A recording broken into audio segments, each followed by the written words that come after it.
ತುಂಬ ಮಿಸ್ ಮಾಡ್ಕೊಳ್ತೀನಿ ಪಾಪ. ವಜ್ರ ಅಂತ ನನ್ನ ಮಗನ ಹೆಸರು.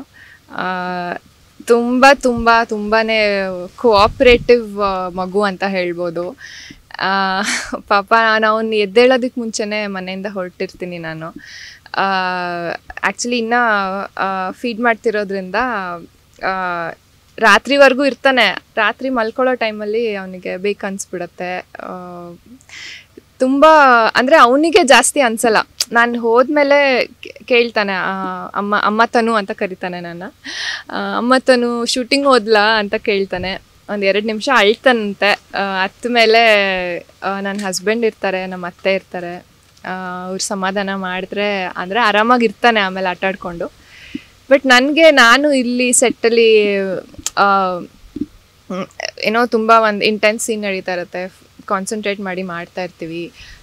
ಇಲ್ಲ ಅಂದರೆ ಆಲ್ ಆರ್ಟಿಸ್ಟ್ ಇದ್ದಿನ ತುಂಬ ಜಾಲಿಯಾಗಿರ್ತೀವಿ. ಸಡನ್ನಾಗಿ ಜ್ಞಾಪಕ ಬಂದುಬಿಡುತ್ತೆ, ಅಯ್ಯೋ ಏನು ಮಾಡ್ತಿರ್ತಾನೋ, ಎಷ್ಟು ಮಿಸ್ ಮಾಡ್ಕೋತಿರ್ತಾನೋ ಅಂತ. ತುಂಬ ಮಿಸ್ ಮಾಡ್ತೀನಿ. ಬಿಟ್ಟು ಬರುವಾಗಂತೂ ದಿನ ಆಲ್ಮೋಸ್ಟ್ ಅಳು ಬಂದುಬಿಟ್ಟಿರತ್ತೆ. ಬಟ್ ಈ ವಿಷಯದಲ್ಲಿ ಹೇಳಬೇಕಂದ್ರೆ ನನ್ನ ಕೆಲಸಕ್ಕೆ ಬರೋದು ನಾನು ಮುಂಚೆ ಹೇಗೆ ಒಂದು ನಿಶ್ಚಿಂತೆಯಿಂದ ಬರ್ತಾ ಇದ್ನೋ ಕೆಲಸಕ್ಕೆ, ಇವಾಗಲೂ ಹಾಗೆ ಬರ್ತೀನಿ. All thanks to my husband Akshay and ನಮ್ಮ ತಾಯಿ ಆ್ಯಂಡ್ ನಮ್ಮ ಅತ್ತೆ ನಾಗರತ್ನ ಅಂತ ನಮ್ಮ ತಾಯಿ, ಲಕ್ಷ್ಮಿ ಅಂತ ನಮ್ಮ ಅತ್ತೆ ಅವರು. ನಾನು ಶೂಟಿಂಗ್ ಹೋಗಿದ್ದ ದಿನ ಎಲ್ಲ ಇರಲಿ ಬಿಡಮ್ಮ, ತಲೆ ಕೆಡಿಸ್ಕೊಳ್ಬೇಡ, ಹೋಗ್ಬಿಟ್ಟು ಬಾ, ನಾವು ನೋಡ್ಕೊಳ್ತೀವಿ ಅಂತ ತುಂಬಾ ಸಪೋರ್ಟ್ ಮಾಡ್ತಿದ್ದಾರೆ. ಅವ್ರ ಸಪೋರ್ಟ್ ಇರಲಿಲ್ಲ ಅಂದರೆ ನಾನು ಇವತ್ತು ಶೂಟಿಂಗೂ ಬರೋಕ್ಕಾಗ್ತಿರ್ಲಿಲ್ಲ. ನೀವು ಶರಾವತಿ ಅನ್ನೋ ಒಂದು ಕ್ಯಾರೆಕ್ಟರ್ ಮಾಡಿ ನಿಮ್ಮ ಹತ್ರ ನಾವು ಇಂಟರ್ವ್ಯೂನೂ ಕೊಡೋಕ್ಕಾಗ್ತಿರ್ಲಿಲ್ಲ. ಸೊ ಏನೂ ಯೋಚನೆ ಇಲ್ಲದೆ, ಏನೂ ಚಿಂತೆ ಇಲ್ಲದೆ ಧೈರ್ಯವಾಗಿ ಆರಾಮಾಗಿ ಅಲ್ಲಿ ಬಿಟ್ಟು ಬರ್ತೀನಿ ಅಂದರೆ ನಮ್ಮ ಫ್ಯಾಮಿಲಿನೇ ಕಾರಣ. ಆ್ಯಕ್ಚುಲಿ ಮುಂಚೆ ತೋರಿಸ್ತಾ ಇದ್ವಿ, ಇವಾಗ ಸ್ವಲ್ಪ ಸ್ಕ್ರೀನ್ ಟೈಮ್ ಜಾಸ್ತಿ ಆಗಿದೆ ಅಂತ ಟಿ ವಿನೇ ಹಾಕಲ್ಲ ಮನೇಲಿ. ಟಿ ವಿ ಫೋನ್ಸ್ ಎಲ್ಲ ಫುಲ್ಲು ಅವಾಯ್ಡ್ ಮಾಡ್ತಾಯಿದ್ವಿ. ಬಟ್ ಯಾವುದು ಮದುವೆ ಬಂಚ್ ನಡೀತಾ ಇರುವಾಗ ಒಂದು ಎಪಿಸೋಡ್ ಏನೋ ನೋಡಿದೆ ನಾನು ಕೂತ್ಕೊಂಡು. ಜುತ್ತಿ ಬತ್ತು ಅಂತಾನೆ, ದೃಷ್ಟಿ ಬಟ್ಟು ಅನ್ನೋಕ್ಕೆ ಬರಲ್ಲ. ಜುತ್ತಿ ಬತ್ತು ಹಾಕು, ಅಮ್ಮ ತನು ಬರ್ತಾಳೆ ಅಂತ ಅಂದ್ಬಿಟ್ಟು ಹಾಕಿಸ್ಕೊಳ್ತಾನೆ. ನಾನು ಅಂದರೆ ಕಳ್ತನದಲ್ಲಿ ಲುಕ್ ಕೊಡ್ತಾ ಇರ್ತೀನಲ್ಲ, ಹಿಂಗೆ ನೋಡೋದು ಹಿಂಗೆ ಮಾಡೋದು ಎಲ್ಲ, ಅದನ್ನು ಕೇಳಿದ್ರೆ ಮಾಡ್ತಾನೆ. ಅಮ್ಮ ಹೆಂಗೆ ನೋಡ್ತಾಳಮ್ಮ ಸೀರಿಯಲಲ್ಲಿ ಅಂದರೆ ಹಿಂಗೆ ತೋರಿಸ್ತಾನೆ. ತುಂಬ ಖುಷಿ ಆಗುತ್ತೆ. ಓಕೆ, ಅವನು ಈ ಥರದನ್ನೆಲ್ಲ ಫಾಲೋ ಮಾಡ್ತಾನೆ ಅಂತ ಅಂದ್ಬಿಟ್ಟು. ಮನೆಗೆ ಹೋದ್ಮೇಲೂ ಅಷ್ಟೇ, ಶೂಟಿಂಗ್ ಆಯ್ತಾ ಅಮ್ಮ, ಮೇಕಪ್ ತೆಗಿ ಅಂತಾನೆ. So all that is very touching ನಮಗೆ. So yeah, I am happy for the way the things are going. So ಈ ಸೀರಿಯಲ್ ಆಡಿಷನ್ಗೆ ಹೋಗೋವಾಗ ಆಲ್ಮೋಸ್ಟ್ 7 months ನನ್ನ ಮಗುಗೆ. ನಾನಿನ್ನೂ ಅಮ್ಮನ ಮನೆಯಿಂದ ಹೋಗಿರಲಿಲ್ಲ ಹಸ್ಬೆಂಡ್ ಮನೆಗೆ. ಸೊ ಅವಾಗಿಂದ ಹಿಡಿದು ನಮ್ಮಮ್ಮ ತುಂಬ ಸಪೋರ್ಟಿವ್ ಆಗಿದ್ದರು, ಅಪ್ಪ ಅಮ್ಮ ತಂಗಿ ಕೂಡ. ಅದು ನನಗೆ ತುಂಬ ದೊಡ್ಡ ಸಪೋರ್ಟ್ ಅನ್ನಿಸ್ತು. ನಾನು ಈ ಪ್ರಾಜೆಕ್ಟ್ ಓಕೆ ಆದಾಗ ಕೂಡ ನನಗೆ ಅರ್ಧಂಬರ್ಧ ಅನಿಸಿತ್ತು. ಆ ಟೈಮಲ್ಲಿ ಏನೋ ಹುಷಾರು ತಪ್ಪಿತ್ತು ಮಗುಗೆ. ಈ ಥರ ಎಲ್ಲ ಆಗಿಬಿಟ್ರೆ ಶೂಟಿಂಗ್ ಹೆಂಗೆ ಹೋಗೋದು, ಅಲ್ಲಿ ಒಂಥರ ಕಂಪಲ್ಸರಿ ಇರಲೇಬೇಕು ನೀವು ಶೂಟಿಂಗ್, ನಾಳೆ ಟೆಲಿಕಾಸ್ಟ್ ಇಲ್ಲ ಎಪಿಸೋಡ್ ಬೇಕು ಅಂದರೆ ಬರಲ್ಲ ಅಂತ ಹೇಳೋಕ್ಕಾಗಲ್ಲ.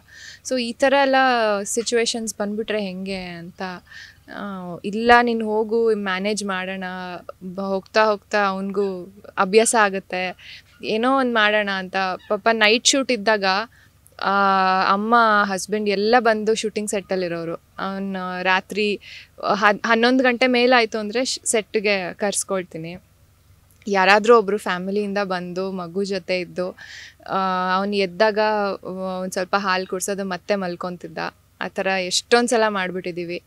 ಆ್ಯಂಡ್ ಈವನ್ ನಮ್ಮ ಪ್ರೊಡ್ಯೂಸರ್ಸ್ ಕೂಡ ನಾನು ಆಡಿಷನ್ಗೆ ಹೋದಾಗಲೇ ಹೇಳಿದ್ದೆ, ಈ ಥರ ಮಗು ಇದೆ ನನಗೆ ಅಂತ.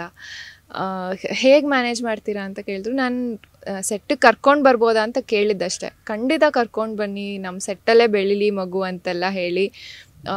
ಇನಿಷಿಯಲಿ ಸಂಡೂರಲ್ಲಿ ಶೂಟ್ ಮಾಡಿದ್ದು. ಅಲ್ಲಿ ಶೂಟ್ ಮಾಡಿದಾಗೆಲ್ಲ ನಾನು ಅಮ್ಮ ಮಗು, ಇಲ್ಲಾಂದರೆ ನಾನು ಅಮ್ಮ ಮತ್ತು ಹಸ್ಬೆಂಡು 3 ಜನಕ್ಕೆ ಒಂದು ಸೆಪ್ರೇಟ್ ರೂಮು. ಅಲ್ಲೇ ಶೂಟ್ ಮಾಡಿ ಅಲ್ಲೇ ಸ್ಟೇ ಮಾಡ್ತಿದ್ವಿ. ತುಂಬ ಚೆನ್ನಾಗಿತ್ತು ಎಕ್ಸ್ಪೀರಿಯೆನ್ಸು. ಸಂಡೂರ್ ಪ್ಯಾಲೇಸಲ್ಲೇ ರೂಮ್ ಮಾಡಿದರು. ಆ್ಯಂಡ್ 6 o'clock ರೆಡಿ ಇರಬೇಕಂದ್ರೆ ಮೇಕಪ್ ಹಾಕ್ಕೊಂಡು ಹೋಗ್ತಿದ್ದೆ. ಮಗು ಎದ್ದರೆ ಕಾಲ್ ಮಾಡೋರು, ಹಸ್ಬೆಂಡ್ ಇಲ್ಲ ಅಂದರೆ ಅಮ್ಮ ಎದ್ದ ಅಂತ. ಆವಾಗ ಡೈರೆಕ್ಟರ್ ಸರ್ 10 ನಿಮಿಷ ಹೋಗಿ ಬರ್ತೀನಿ ಅಂದರೆ ಹೋಗಿ ಫೀಡ್ ಮಾಡಿಬಿಟ್ಟು ಬರ್ತಿದ್ದೆ, ಮತ್ತೆ ಅವ್ನು ಮಲ್ಕೊಳ್ಳೋನು. ಸೊ ಈ ಥರ ಎಲ್ಲ ಮಾಡಿದ್ದೀವಿ. It's very memorable. ಬರೋರು ಹಾಂ, ಏಕೆಂದರೆ ಈಗ 10 days 12 days ಹೋಗಿದ್ರೆ ಬಿಟ್ಟು ಹೋಗೋಕ್ಕಂತೂ ಆಗಲ್ಲ ಮಗುನ. ಸೊ ಒಂದು ಶೆಡ್ಯೂಲ್ ಅಮ್ಮ ಬಂದಿದ್ರು, ಇನ್ನೊಂದು ಶೆಡ್ಯೂಲ್ ನನ್ನ ಹಸ್ಬೆಂಡ್ ಬಂದಿದ್ರು. ಅವರೂ is also an actor director, Akshay Ramamurthy ಅಂತ. ಸೊ ಈಗ he does most of the script works. So ಎಲ್ಲೂ ಆಫೀಸ್ ಅಂತ ಎಲ್ಲೂ ಹೊರಗಡೆ ಹೋಗಲ್ಲ, ಮನೇಲೇ ವರ್ಕ್ ಮಾಡ್ತಿರ್ತಾರೆ. So that way he was very very supportive of me. And ನಾನು ಅವ್ರೇನಾದ್ರು ಶೂಟಿಂಗ್ ಹೋದಾಗ ನಾನು ಇಷ್ಟು ಚೆನ್ನಾಗಿ ನೋಡ್ಕೊಳಕ್ಕಾಗತ್ತಾ ಮಗುನ ಅಂತ ಅನ್ನಿಸ್ಬಿಡ್ತು ನನಗೆ. ಅಷ್ಟು ಚೆನ್ನಾಗಿ ನೋಡಿಕೊಂಡ್ರು. ಹಸ್ಬೆಂಡಾ, ಅವರು ಆ್ಯಕ್ಚುಲಿ ತುಂಬ ರೆಗ್ಯುಲರಾಗಿ ಫಾಲೋ ಮಾಡಲ್ಲ. ನಾನು ಇನ್ಸ್ಟಾಗ್ರಾಮಲ್ಲಿ ಸ್ಟೋರೀಸ್ ಹಾಕೋದು, ಸೀನ್ಸ್ ನೋಡ್ತಾ ಇರ್ತಾರೆ. ಅವರು ಸ್ವಲ್ಪ ಇಂಟೋನೇಷನ್ ಚೇಂಜ್ ಮಾಡ್ಕೊಳ್ಳಮ್ಮ, ತುಂಬ ಒಂದೇ ಥರ ಹೇಳ್ತೀಯಾ ಅಂತ ಹೇಳ್ತಾ ಇರ್ತಾರೆ. ಆ್ಯಂಡ್ ಲುಕ್ಸ್ ಬಗ್ಗೆ ಏನಿಲ್ಲ, ಬಟ್ ಅದೇ ಆ್ಯಕ್ಟಿಂಗು ಮತ್ತು intonation, he is more of a natural actor. So ಇನ್ನೊಂದು ಸ್ವಲ್ಪ ನ್ಯಾಚುರಲಾಗಿ ಕಾಣಿಸೋ ಥರ ಮಾಡು, ತುಂಬ ಡ್ರಾಮ್ಯಾಟಿಕ್ ಮಾಡ್ತೀಯ ನೀನು ಅಂತ ಹೇಳ್ತಾ ಇರ್ತಾರೆ. ಸೊ ಪ್ರತಿ ಸಲ I will keep that mind every time shot ಕೊಡುವಾಗ. I don't know how far it is satisfying him. ಇನ್ನು ಅಂದರೆ ಅವ್ರು ನಾನು ಕರೆಕ್ಷನ್ ಮಾಡ್ಕೊಂಡ್ಮೇಲೆ ತೋರಿಸಿ ನೋಡ್ಬೇಕು ಏನು ಹೇಳ್ತಾರೆ ಅಂತ.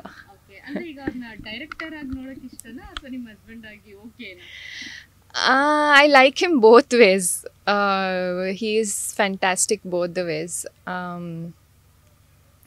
ಹಸ್ಬೆಂಡ್ ಆಗಿ ಕೂಡ ತುಂಬ ತುಂಬ supporting, loving, caring, protecting, everything, all the qualities a husband should have.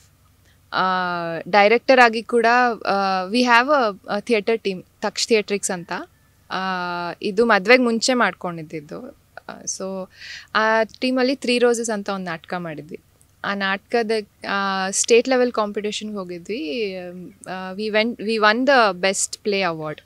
So ಅತ್ಯುತ್ತಮ ನಾಟಕ, ಅತ್ಯುತ್ತಮ ನಿರ್ದೇಶನ, ಸಹ ಕಲಾವಿದ ಒಂದು, ಮತ್ತು ಮ್ಯೂಸಿಕ್ಕು, ಆ್ಯಂಡ್ ಇನ್ನೊಂದು ಯಾವುದು 5 ಅವಾರ್ಡ್ ಸಿಕ್ತು. So he has won the best director award. ನಾಟಕದಲ್ಲಿ ಪ್ರೂವ್ ಮಾಡ್ಕೊಂಡಾಗಿದೆ. ಸೊ ನಾವು he's a struggling director. So ನಮಗೆ ಒಂದು ಒಳ್ಳೆ ಲಾಂಚ್ ಸಿಗಲಿ ಅಂತ ಬೇಡ್ಕೋತೀನಿ ಅಷ್ಟೇ. Thank you so much.